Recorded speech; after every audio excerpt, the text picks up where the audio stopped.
First-time customers at WagerTalk.com and SportsMemo.com receive $25 in wager bucks after your first initial purchase. All you have to do is sign up, make your purchase, and you'll get $25 in credit.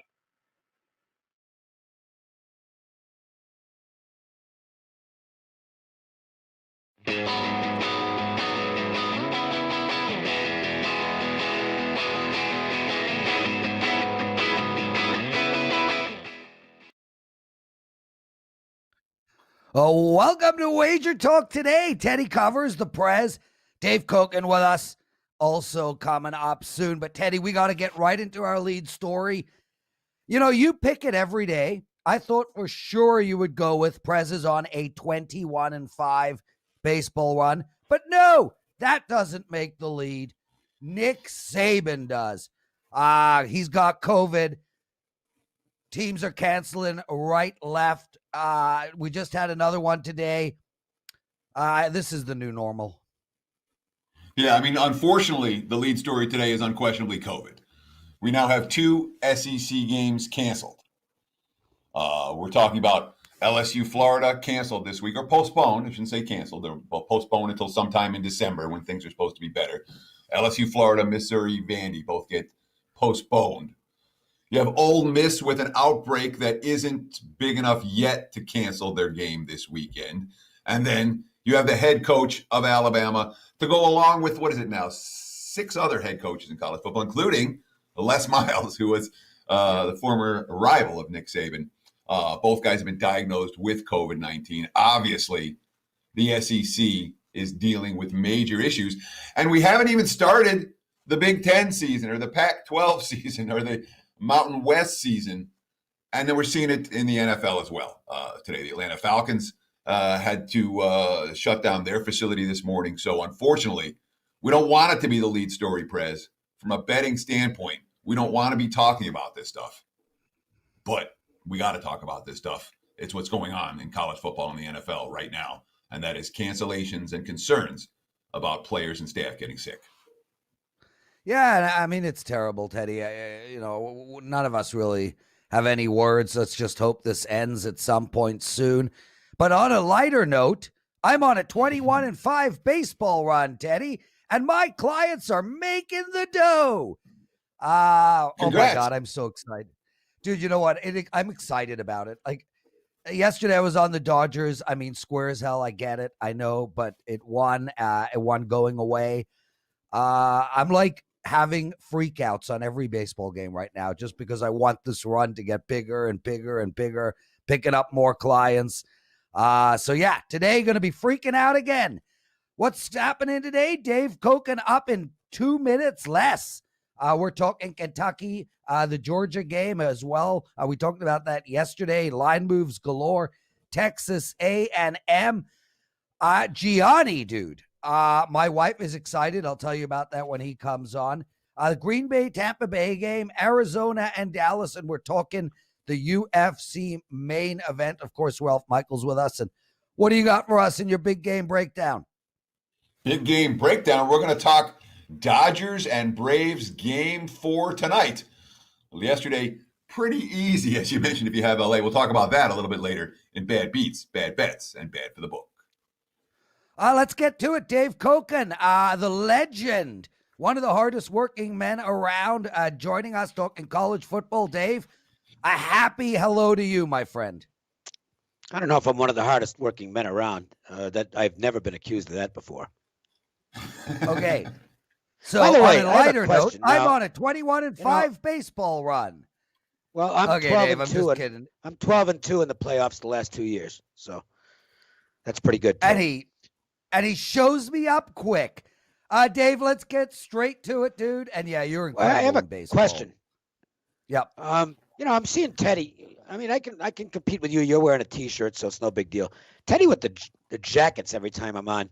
Am I gonna have to start going into the closet or heading to a store to get some fancier duds? I mean, Teddy, you're making me look like a kind of a slob here. Prez, forget about him. But I need to be at least on a competitive level here. So I'll talk about the jacket. All right. I was a sloppy dresser for most of my life. I'll just leave it at that. Yeah, I know. And what the hell happened? Doing TV. Yeah, well, you start doing videos, and all of a sudden you look at yourself and you're like, oh my God, I have pigeon arms. I can't be in shirt sleeves anymore. So looking for a look, and I'm trying button downs. The button downs is too formal. I don't want that. The t-shirt and the jacket is a look that, for whatever reason, Kara says it works for me. So I'm like, okay, good. And I've been wearing it ever since. And but no, you don't have to put a jacket on just to be on the show. You can if you want to, Dave. But No, I don't think I've ever seen you in a jacket. Oh, sure. I used to wear jackets all the time. Well, it might have been before your time. If I feel I'm looking horrible, I'll bring back. I'll bring out some pictures of when I was like 35. And Dave, we can't get into the whole story. We can't get into the whole story, but long story short, Teddy didn't mention one component of the story. Not only did he dress sloppy, he actually had no dressing sense. He couldn't match his clothes. He didn't know what shoes to wear with his jacket, etc., etc.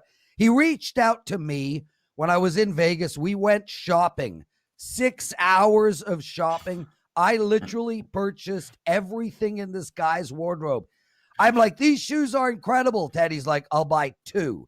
You got to buy this jacket. This jacket goes with that shirt. We walked home. I think he had 8, 9 bags of clothing, all Kara approved. That was one of the funnest days, Teddy. Though it's worth noting, since that day, I have not bought a single thing, and I probably won't until the next time you come out here, and we'll go shopping again. We'll update and get a couple new jackets and some new shirts. So let's talk sports, Dave. All right. Kentucky, Tennessee. The Vols, minus 6, total 46. Let's talk. I'm sorry, I might have talked over you there. Let's talk Kentucky first. They had no offense last week, but they didn't need any offense against Mississippi State. I think they got about 160 yards of total offense, but won the game 24-2, plus 6 turnovers in the game, and they did dominate defensively in the trenches. Mississippi State could get nothing going. Now, that might have more to do with Mississippi State than it did with Kentucky, but I have been reasonably impressed with Kentucky's line play so far, and that could come into play here. Tennessee, while I think they've got good play up front on both sides of the ball, they got manhandled in the second half last week by Georgia, and I wonder about how they are coming out of that game physically. And also, Guarantano morphed back into the old Guarantano last week. He's throwing the football to guys on the wrong team and just missing open receivers. Not great. I think Kentucky's got a real chance to compete here. I think this game is somewhat of a toss-up. I'm not a big historical spread guy, so don't take this as anything more than just a note. But Tennessee has not been a good favorite in recent years. No, they sure haven't. That said, I mean, Kentucky, to me, last week's performance notwithstanding, they've been disappointing. And considering the strength of that offensive line coming to the season, I thought the offense would be better. Do you think this, I mean, I know you're not a totals guy, but it feels to me, total here of 46, 45 and a half. Kentucky's not putting up points in bunches. Tennessee's not putting up points in bunches. Doesn't this feel like a low-scoring defensive scrum? Yeah, it could very well be. And I think both teams are going to be run heavy, to tell you the truth. I don't know how much Pruitt trusts Guarantano at this point, and Kentucky just has trouble putting points on the board. It's as simple as that. So I can't argue with that logic. Dave Cokin joining us. You got a 5% play up this week in college football, guys. Those are important. Around 70%, give or take, over the last year in these plays. 75. As I said, over. Or no, I said around. But 75%. Hey, let's not take any winners away. Congratulations on that incredible record, Dave. It's not bad, and I would hope to add to it. One note, and this is not, I've said this on a few videos, this isn't blowing smoke. When I release a 5% play, as soon as I put it up, the line moves. It's been that way with my bigger plays going back decades, okay? Because I have whether people like it or not, I have a good-sized following. And if I make a big play, it gets picked up immediately. So that's why having the all-access package is a real plus, because as soon as I bet it, I put it up.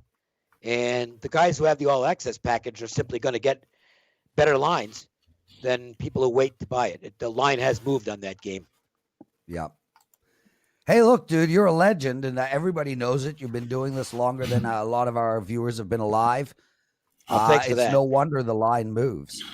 Let's get there's to something else I wanna Georgia and mention real quick. Alabama. Yeah, go ahead, Dave. Yesterday, I posted a play, and I'll even tell you what the play was. I got information. It's good information. Whether it's concrete information, I don't know. But I got information that the Pitt quarterback, Pickett, he's listed as questionable, but it looks like he might not be playing this weekend. So I put it out for all access only. I did not individually sell the game at minus 10.5. And I said, get it right now. Bet it right away. That line's now 13.5, moving to 14. I don't think it'll go past 14. Sometimes we get accused of playing both sides of the same game. I will tell you that I am going to play both sides of this game because I'm going to come back. So it might look weird, but I've got Pittsburgh minus 10.5. I'm probably going to take, Miami minus 10.5. I'm probably going to take Pittsburgh plus 14. Yeah. Why not? That middle opportunity I agree. Fantastic. So for my subscribers, pay attention to your alerts. If that line hits a firm 14, I'm going for the middle. Awesome stuff, Dave. Let's go to Georgia, Bama. We spoke about this game yesterday with Mark Lawrence. It was +6 at the time. Now, obviously, with the news, it's +4 for Georgia. Let's just get straight into it, Dave. Break this game down for us. I hope it gets played. I would say right now, if I were making a line as to whether the game gets played, I'd make the won't go a favorite. But I hope I'm wrong on that because, who doesn't want to watch this game on Saturday night? Yeah. It's just a phenomenal matchup. So Georgia fits a dynamite statistical profile. It's really good, okay? And this is a team that is winning the yardage battle by more than their opponents and are doing so against a more difficult schedule. And if you look at Georgia, Bama, and obviously it's a small sample, but that's all you get in college football. I mean, unless you're waiting for the very end of the season. Georgia's actually about 100 yards per game better than Alabama right now. And they've done so against better opposition. So they're a fit on that side. They're a fit on a rushing stats angle that I like. And just on the eye test, boy, I'm impressed with Georgia. Especially they've gotten much stronger as the game has gone on in 2 games now. Where they didn't play particularly well in the first half and then just completely dominated the second half, which speaks to what appears to be physical dominance in the trenches. They are wearing other teams down. Alabama's defense has a lot of talent, a lot of speed, but not all the pieces are connecting just yet. The trouble here, it's just one of those things. I wanted this line to hold because I think 6 was a real nice number to take Georgia. But now everybody wants to buy Georgia because of the issues with Saban, and everybody knows he's not going to be there. And Sarkisian will be the acting head coach, if you will, which I don't think is going to wow a lot of people. So the line value is getting crushed. But I do think Georgia's got a really good chance to win this game. So we saw the markets, and I don't know that I've seen this before, but we saw the game come off the board when the coach was announced with COVID and then come back up with a 2-point move. It was the broader line, the broader markets were at Alabama -6. Right. And then they said Saban's out, Sarkisian's in, and the line reopened with Alabama -4. Do you think that 2 points is appropriate? Is that an appropriate adjustment for Saban to Sarkisian? Should it be more? Should it be less? Is the team going to step up because the coach isn't there? What's your take on the line value or lack thereof with Alabama losing their head coach? Teddy, I haven't got the slightest idea. Yeah, I don't even know if there's a precedent this for stuff it. has never happened before. Yeah. So what do I have? I have nothing to base it on. I think Saban's got to be worth a point, but that's just a guess. And so all I can do is put that aside and just focus on the matchup. And I like it at +6, but I don't like it at +4. Right. I don't Dave want to Cokin. I'm not giving away 2 points.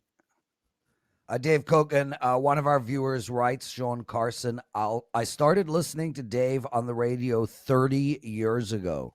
He is a terrific broadcaster.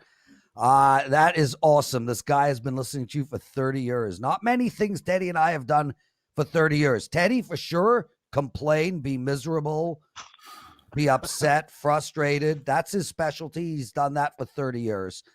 Dave, let's get into the A&M game. -6.5 versus Mississippi State. 54.5 is the total. Where do we go here? 30 years ago puts me in the mood for some Johnny Walker Black on the rocks. Not a woman? Well, I still like women, but I don't. The Scotch doesn't like me anymore. I stopped drinking only because hangovers were two drinks. So long as women still like you, Dave. What's that? So long as women still like you, that's all that matters ultimately. Women just ignore me now, which shows good judgment on their part. Okay, so A&M goes into Mississippi State, and A&M is in a flat spot. Okay, and we'll just give you that right off the bat. But that doesn't mean you automatically play against them. I'm a Mike Leach fan in smaller conferences, or like the Pac-12, and in a location where, you pull a couple upsets a year and get to a bowl game, and that's good. Leach is now in the big time. He's in the major leagues, and I'm going to tell you that I am absolutely convinced air raid isn't going to work in the SEC. I mentioned this the other day on the show I do with Joe Ranieri and Ralph. The SEC recruits differently than any other conference in the country. Most conferences, the focus is on getting the best skill position players you can get. The SEC, they actually focus more on defensive speed more than anything. And that's why it's the best league, because they've got unbelievable speed on defense. I mean, even Vanderbilt, which sucks, has some speed on defense. That offense isn't going to work in this conference. You got to balance the offense. You've got to win in the trenches. And I don't think throwing 80% of the time is going to work. And what we've already seen now for 2 weeks running is defenses saying, okay, you want to throw it all that often? We're going to stack the defense. We're going to go into cover 8. Cover 8. And because we know you're so stubborn, you won't run the football, and we'll just defend the pass. And it's worked like a charm 2 weeks in a row. And people are saying, well, Costello's been all over the place. You could put Brady out there and running a completely imbalanced offense with the other teams knowing exactly what you're going to do, and he's not going to do well. Okay, so I think this is going to be a rough ride, and for Leach in this conference, and we'll see what happens within 2 years, whether the heat's on him to get the hell out of Starkville. And it's part of the reason I can't play Mississippi State here until he shows at least a willingness to try and run the football to get teams away from defending 8 guys against the pass. I don't see how they can succeed. And last week was a classic example. I mean, the other team gained 150-something yards in offense for the entire game. Your defense played a good game. 150-something yards of total offense, and you get beat by 24-2. I don't think it's a fluke. I think Mississippi State is going to really struggle. And I'm not going to play this spot because I think it is a dead spot for A&M that they have to be careful about, but I don't want any part of the Bulldogs. He's Dave Cokin. He's with us every single Thursday. Dave also has a show with Ralph Michaels and Joe Ranieri. It's amazing. It's a college football show. You can find it on WagerTalk TV. I listen to it. And it's outstanding. The host, I feel like he tries to be a little like me, but the show is just awesome. Anyway, Dave. And I gotta mention our new show, The Early Edge with Joe Ranieri and me. It's at the latest, we'll have it up on Tuesday every week. We might try and get it done by Monday. And it's exactly what it says, an early edge for college football. Lots of stats, lots of reviews over what took place the prior week. I think people will like it. Yeah, and let me just jump in. Let me jump in real quick, because when I started listening to Dave Cokin on the radio was 20 years ago when he was doing the Stardust line on Sunday nights. And when you talk about early week college football, there was nobody in the world, I don't think, that was better than you, Dave. And that was 20 years ago. I'm sure you're not worse now.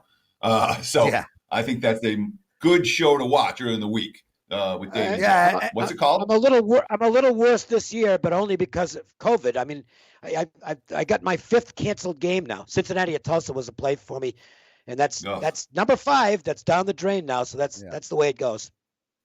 Guys, we gotta run.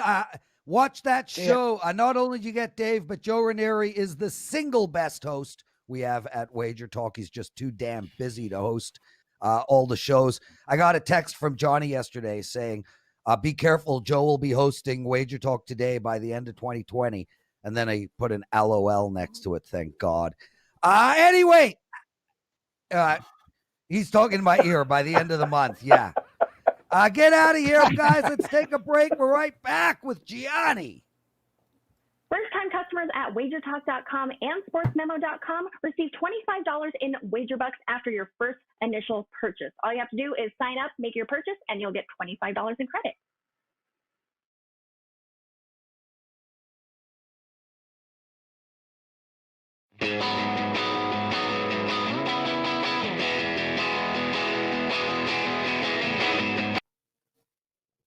Welcome back to Wager Talk Today, your one-stop shop for sports betting information. Let's do a little bad beats, bad bets, and bad for the books. A little recap of what happened last night from a betting standpoint. MLB on center stage, MLB playoffs.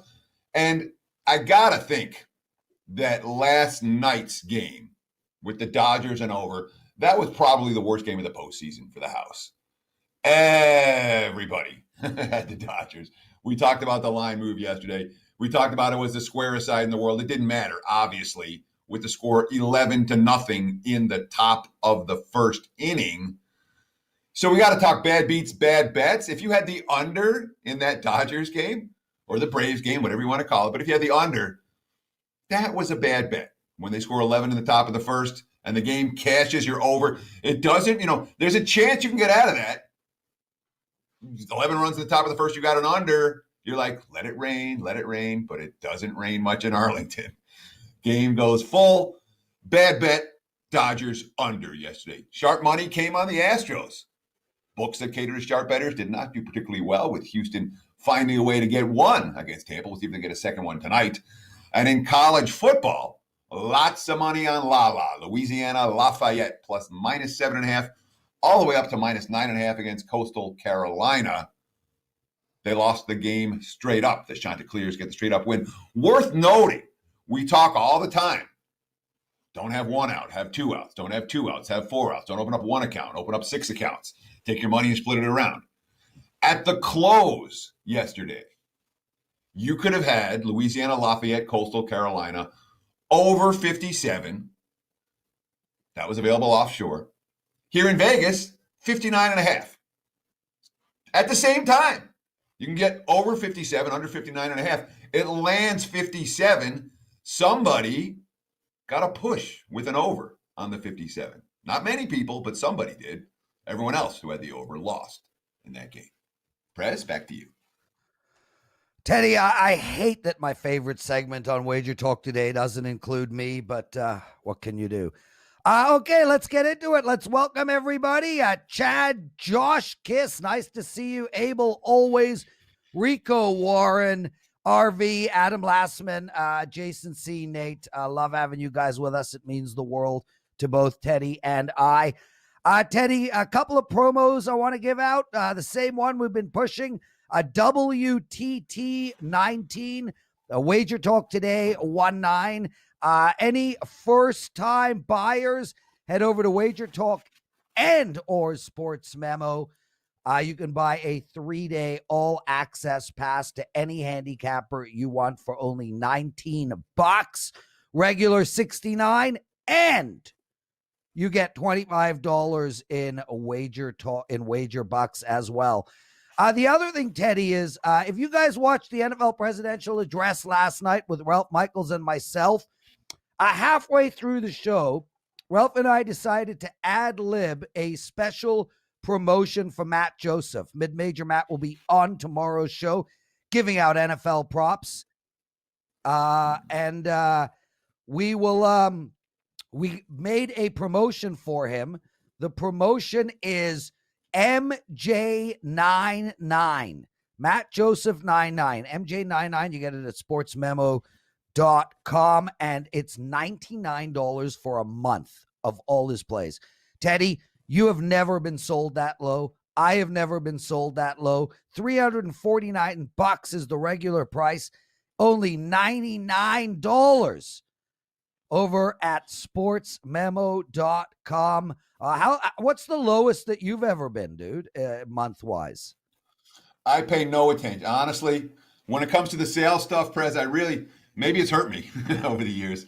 I don't pay attention. I don't. I put out plays, and sometimes people buy them, and sometimes they don't, and I don't worry about any of that stuff. I really don't. I don't know what the lowest I've ever sold a month for. Teddy, what are we going to do with this Kanye West award? We're going to bring it back? I mean, nobody's doing anything stupid except we should have given it to Altuve. Okay, well, you can give it to him posthumously is not the right word, but you can give it to him 2 days after. Then again, Altuve was the hero for the Astros last night, so it's already expired. I'm not all that worried about the Kanye West award. It's one of those things. Again, when you start a new show, you got to come up with some stuff. Some things stick, some things don't. So far, it hasn't stuck, except for that you keep bringing it up every other day, saying we don't have a Kanye West award today, whereas nobody in our viewing audience has any idea what the heck you're talking about. We've only used it like twice. But the concept was monumental stupidity. We haven't seen that much monumental stupidity. Teddy, let's go straight to the big game breakdown right now, and then after that we'll get Gianni on. I hand it to you, my friend. Sure, absolutely. Big game breakdown for Thursday. Let's talk a little Dodgers Braves game 4. Right now, LA minus 220, total of 9. And prior to yesterday's game, there was a lot of talk about teams up 2-0 in a series, how they gone 25-3 in those series. And what a big, impossible task the Dodgers had in front of them.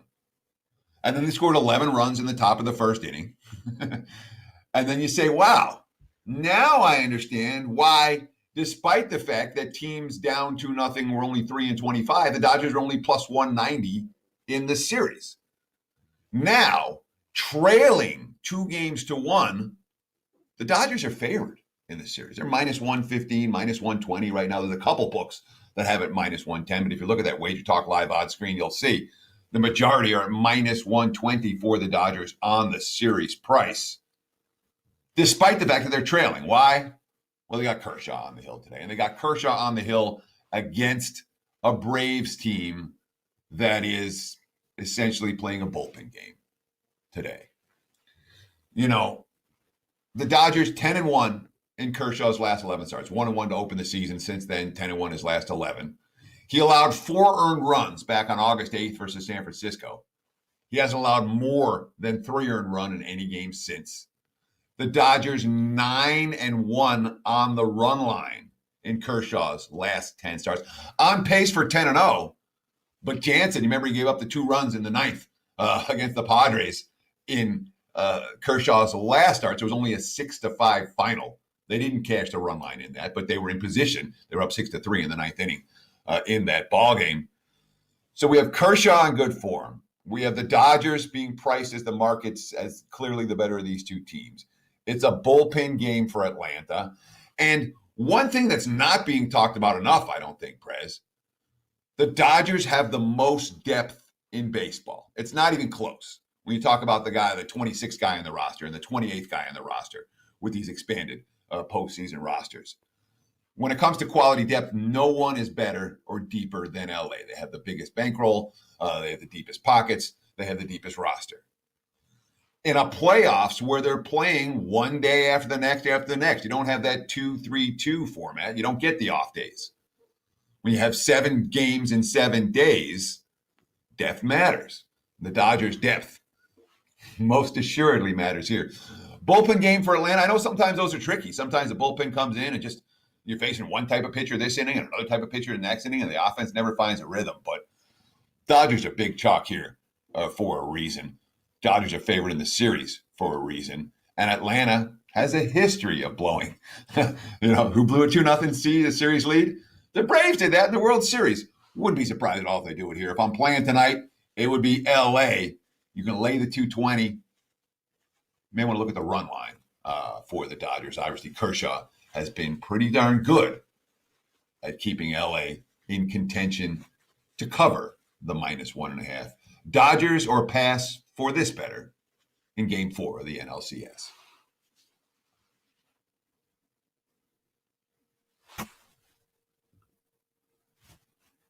I got no volume on you. I lost my volume. I'm not hearing what you're saying.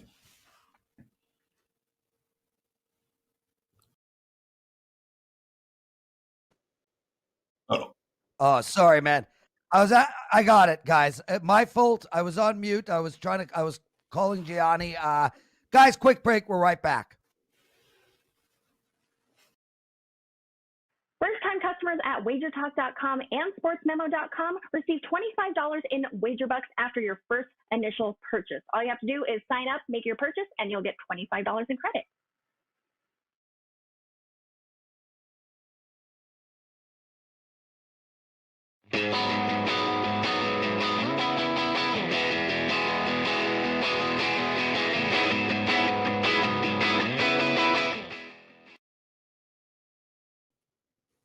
Denny!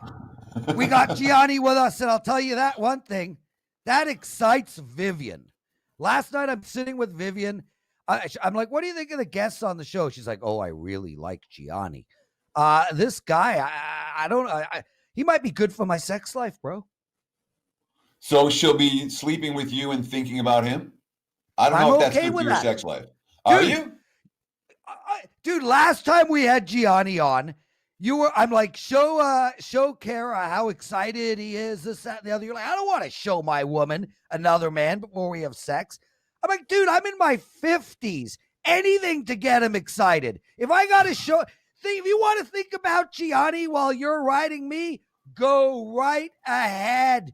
Think about anything you want. I don't care. Gianni, thank you. You have helped my sex life. I love you. God bless America. Pleasure's all mine, brother. All mine. Actually, it's largely mine, but I'll take the under. Yeah, exactly. Dude, let's get straight into it. Right off the bat, period. Firstly, by the way, incredible NFL season. You're in the college football, right? Incredible college football season. Oh my God, dude. 26% return on investment so far.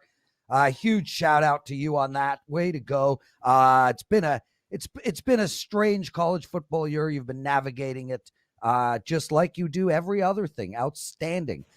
With all that said, Green Bay, Tampa Bay, what a game. Line move galore. 55 is the total. Give or take a pick. Rodgers versus Brady. Undefeated versus a team off of a loss and a shameful one. So much here. I hand it to you. Yeah, I can tell you with certainty there's sharp money on the over. That's why that total's moved. I missed it myself. A group I share info with, they bet the over at 52 and 53. That's why we're looking at that high total right now. I bet the side myself. I released it to my subscribers. It was 2.5. Personally, a couple shops that I get discounted, I bought it to 3, but I was still comfortable at plus 2.5. I just thought to be honest with you, the wrong side was favored. As impressive as Green Bay has looked, and they're third right now in net yards per play on the road, that's a negative. That to me stuck out, number one. Number two, it's their ATS margin, which is off the chart. Eventually, the market's gonna catch up. It's very efficient. And I think that's a perfect example right here, where a team that shouldn't be favored opens as the favorite or gets bet up to the favorite, then gets bet back the other way. I'm on the Tampa side. Again, I agree with the sharp guys that bet the over, but I like Tampa in this spot a lot. The points was a gift. Now you can't get points, but I still think it's the right side. And we're still seeing this line hold with Green Bay -1 in a lot of places, pick 'em in other. Big move on the side and on the total in this one, Johnny. You say you agree with the total move and the side move equally, Or is it one of these I deals bet the where one of side. the two moves is I sharper? bet the total. Yeah, I missed the number on the total, Teddy, so I wasn't going to release it at 55 or bet it at 55, obviously. But I did bet Tampa Bay, and I was pleasantly surprised to then get one of the groups that I moved for come in and ask for Tampa Bay. When we had done bet on it yesterday, that hadn't happened. And I was explaining, like, listen, this is my move.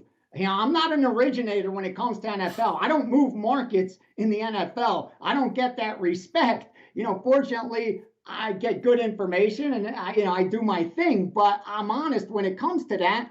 And Tampa was my side, but then it was, again, a pleasant surprise to see one of the groups I work with come in afterwards and also take the Tampa side. So, yeah, I'm higher on the Tampa, obviously, than the over. Even at the current number, I'd still bet Tampa, where I wouldn't bet the over. Outstanding stuff, brother. Let's get to the Monday Night Football game. Arizona, -2 going into Dallas. And this one should be interesting. I mean, so many questions about the Dallas defense. And now we got Dalton behind center. I think this could be helpful to the Cowboys because maybe they'll actually go back to using Zeke Elliott. I'd love to hear your take. Yeah, I agree. Listen, I'll just tell it like it is. I like the Cowboys in this spot. But more importantly, the reason I wanted to bring this game up is because I think this is one of those opportunities where a teaser makes perfect sense. Again, I know people love teasers. I'm one of those guys that only teases numbers, regardless of how a particular year may be going. I like big sample sizes. You just coming on the show teases my woman. You tease more than numbers, brother. Last week I showed her the wink. I rewound this and I showed her you winking. Oh, it was awesome. Anyway, sorry to interrupt. Get back to your train of thought. No, listen, they overreacted. I mean, arguably you have one of the most serviceable backup quarterbacks as far as experience goes in Dalton. We know the market overreacts to injuries. That's what happened here. And I think the value's on Dallas. But even more so, again, you only use a teaser if it increases your implied cover probability to 75% or so, or else it's not profitable. And I think in this case, being able to get the Dallas Cowboys at home up through 3, up through 7 at plus 8.5, 7.5 or 8 right now, looks like plus EV. Again, this is a big game for Arizona. They're having a good season. It's on prime time. They get to show their superstar stud quarterback. So I think Arizona is going to show up. This is the Dallas Cowboys. So getting that teaser really gives me a little insurance. And again, I'm not a teaser player, but that's why I wanted to cover this game, because it is one of those weapons you have in your tool belt, one of those tools, and every once in a while you whip it out. And I think Monday's the day you want to whip it out, brother. So I've heard a couple of people tell me. I'm sorry, Lawrence, you done? Yeah. Yep. I've heard a couple of people tell me that Dallas is going to go off as a favorite in this game, that all the money's kind of come in on Dallas. And we've seen tricklings, 2.5 down to 2, down to 1.5. Do you anticipate a big move towards the Cowboys between now and kickoff? And let me ask you one additional question. When you're talking about teasers, is the fact that this total is 55, does that make it less attractive as a teaser candidate as opposed to something with a lower total?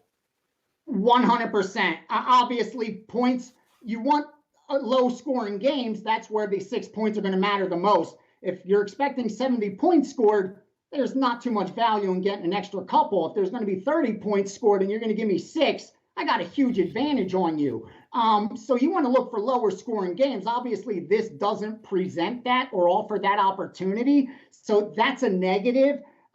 So I'm going to be forced to tie it most likely with a side on Sunday, or I have one actually from last Monday night on the Saints, still an open teaser that I may close it in. But you're 100% right that it does lose its value with the high total. I wouldn't be surprised to see this game drop down to 1 or a pick 'em in some spots between now and Sunday because of the Dallas sharp money that should come in. That I think power rating wise, it should reflect some value there. At 2.5, I think some guys may have thought, will it get to 3? You know, with a stud quarterback being out. That didn't happen. It's going the other way. So I think now you'll start seeing it drop to 1.5, drop to 1. And after that, you may see a pick. Wouldn't be surprising, Teddy. That's why I'd lock in the teaser in now. You're not going to get better.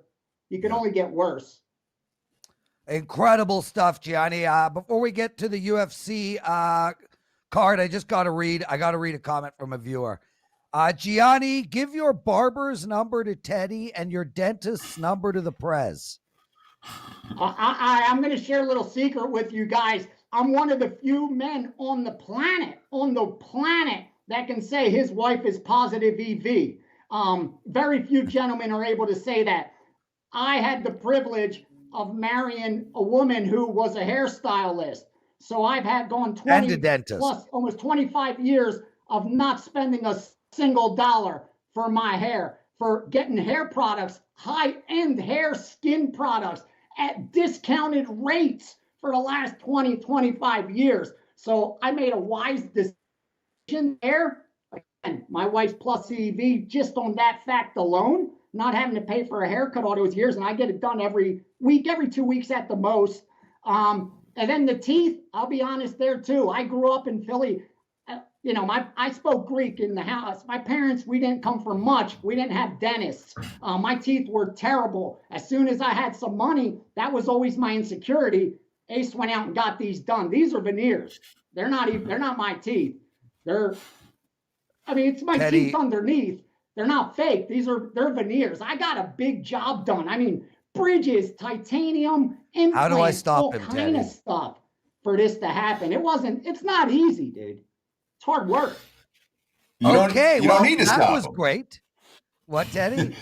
I said you don't need to stop him because we want to know about his teeth. I was interested in the teeth. That was probably the best segment of the show so far. Johnny's teeth. Yeah, man, but like I'm sitting here and I'm checking out my teeth. They're perfectly straight. They're white. I'm like, dude insulted my teeth. Anyway, whose teeth are going to get knocked out on Saturday night? Segway alert. Where's my sign, Joe? Main event UFC Fight Night, Ortega, Zombie. Listen, it's an easy bet to make. Win or lose, the goal is to get the best of it. And right now, Brian Ortega at anything better than plus 150 gives you the best of it. There's plus 170s out there. That's what I got down at. That's what I released, the subscribers.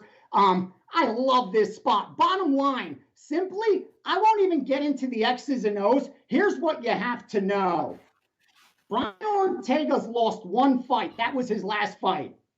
It was against Max Holloway, who is arguably the best featherweight in UFC history, okay? Probably the best, or at least top 2 or 3 of all time.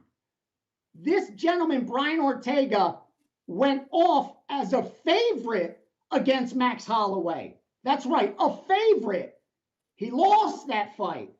Now, after a 22-month layoff, he comes back and he's an underdog to Korean Zombie. That's recency bias at its best. Listen, Zombie's red hot. He's knocking guys out. I love him. Don't get me wrong. But for me, I got to get my money in where there's value. I can't worry about predicting outcomes, how the X's and O's are actually going to play out.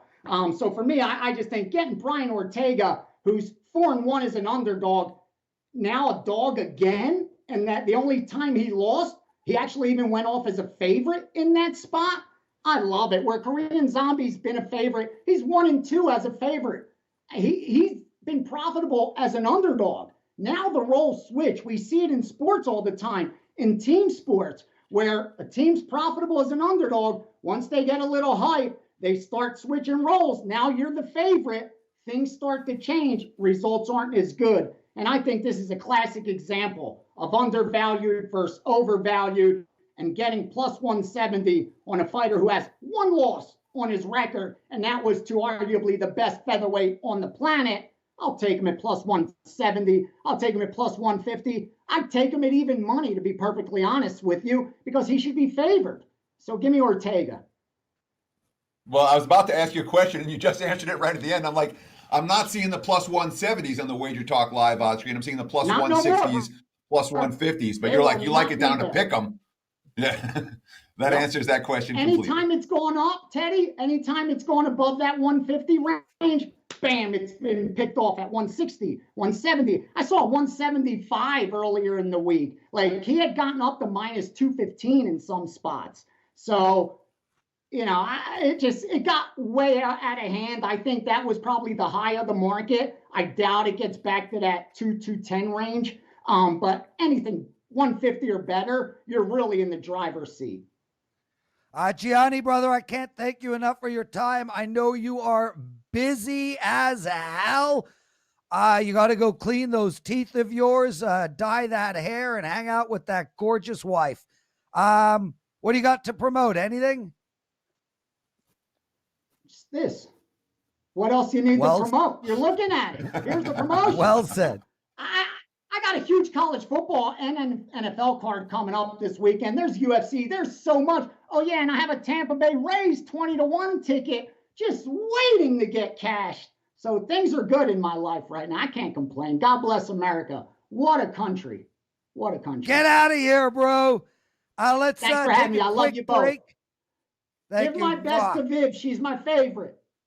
You got it, dude. Ralph Michaels, right after these messages. This Saturday, Gianni will be releasing a 5% big move. You can get this 5% winner and all of Gianni's other college football plays on Saturday for just $39. Over his last 50 premium plays in college football, Gianni has cashed 63% of the time, going 32-19. Gianni has turned a profit at WagerTalk in both 2018 and 2019. In 2020, his clients are up over 100%. Don't miss a single college football winner on Saturday with Gianni's College Football All Access Pass.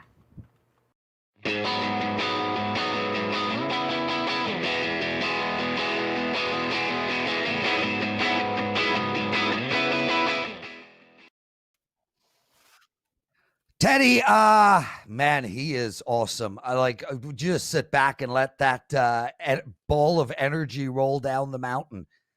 No Q&A today, bro. Normally on Thursdays we do question and answers. Guys, we're redoing that segment. It will be back, so just bear with us. Other than that, Teddy, don't forget WTT19 for first-time users, $19 for 3 days of any handicappers plays you want. And, of course, Matt Joseph, he's on tomorrow, NFL Props, MJ99 at Sports Memo. Teddy, you look like you're aching to talk. No, I'm just I'm enjoying listening to you, Prez. When you carry the show, it makes my job so much easier. I get to sit back here, relax. What do you mean when? Look, chill. Huh? When? I carry the show every day, dude. Yeah, ish. You know what, though? With all that said, the largest shadow is Ralph Michaels. We are so lucky to have this guy every single day. Let's bring him on. In black pen. Bam! Bicep pump. Go ahead, Ralphie boy. Well, let's start off. Let's get right to it. Angle of the day. I've got two of them. I have just a situation I wanted to look up because I'm interested to know what it is. So since 2007, I wanted to look at when MLB playoff teams allow 11 or more runs, like what happened last night.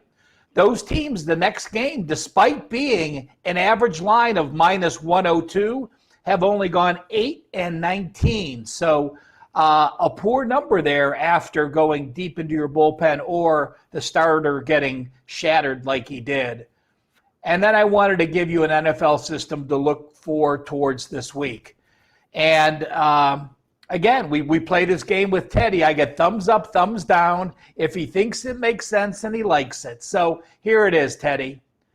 Teams that were outgained in their last game, but won as an underdog, and they're now a favorite. So Tennessee in their last game against Buffalo got outgained. They were a dog. They won that game straight up. Tennessee is now a favorite this week. Those teams have gone 39-18 with two pushes, 68.4%. And a small subset if those teams were outgained and won as a home dog like Tennessee did, those teams have gone 12-1-1 as a favorite, 92.3%. So I guess my question with that, because certainly the results are impressive.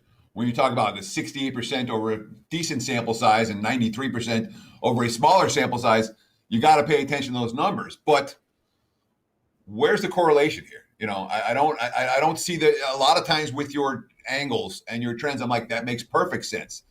This one, we're just talking about a team that was outgained and won as a dog, and now they're favorites. I don't necessarily see that connection, except that they stepped up in class well, and now they're stepping down in class, I guess, which makes sense. Yeah, I guess it makes sense, but it doesn't blow my head up. I can agree. Like I said, I don't have the perfect answer when I run them. I run scenarios and I save those that do well and keep monitoring them. Perhaps your special teams played well. Perhaps you got a defensive touchdown. It was only a 26-yard margin, I believe, in that game. So we're going to get a flat hand from you, not a thumbs up, not a thumbs down, but an A. Okay, let's move on. I have no problems with that. Situational play of the day. I'm going to a game I like on Saturday, guys. It's game 157-158, Middle Tennessee State minus the points against North Texas. This could have matched the angle of the day as well. The last 13 times North Texas has been between the 10s. So anywhere from a 10-point favorite down to a 10-point dog. Those 20 points in the middle where 90% of the games are, they've gone 0-12-1 ATS. Their last 21 games overall, they've gone 3-17-1 against the spread. On the college football stat sheet that I do, I love looking at yards per play relative to a schedule. Middle Tennessee, basically even, minus 0.1 yards per play against the number 60 schedule. North Texas has got outgained by 0.6 yards per play. If you don't think that's a lot, guys, that's a half a yard per play against the number 77 schedule this year. Oh, yeah, and by the way, only 76 FCS teams have played. So there are FCS teams have played that have a stronger schedule than North Texas has played. The Mean Green defense allowing 579 yards per game, 7.33 yards per play. North Texas's first games, all at home. First road game this year, first road start for Austin Awney. I do like Middle Tennessee State. Off couple big losses. They played much better than couple close losses. They got off the schneid last week. Game 158, Middle Tennessee. Your thoughts? Any take on Middle Tennessee? I love the play. The play screams to me. Anytime you get to bet against a team that's allowing 7.3 yards per snap as a less than touchdown favorite, I'm interested, especially with a Middle Tennessee team that looked awful early, had some truly disgusting stats after 2 games. That statistical profile is only slowly going to get better. The 3-17-1 ATS, or the 0-12-1 ATS between the 10s when they're favored by 10 to dogs by 10, to me, that's something that I'm much more interested in the coach than the program. But conceptually, I'm with you in wanting to fade the Mean Green here. Yeah, Luttrell's, this is his second year, so he hasn't been there that entire period of time. And again, a lot of times with coaches, you have to give them that first year to change the culture in a program. So we'll see how that progresses. And the Wager Talk did well, you know what? It's week 6. Let's look at undefeated and winless teams. This one, Prez, we talked about it on the presidential address. Yep. It just screams out to me. 0-5 teams, Teddy.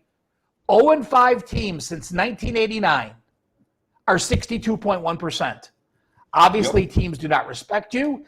And if you take 0-5 road teams, you are 24-12, 67% against the spread. So, guys, I know they look freaking ugly. I know it's hard to say I want to play on these teams, but be aware, 62% in the last 32 years, 67% on the road the last 32 years.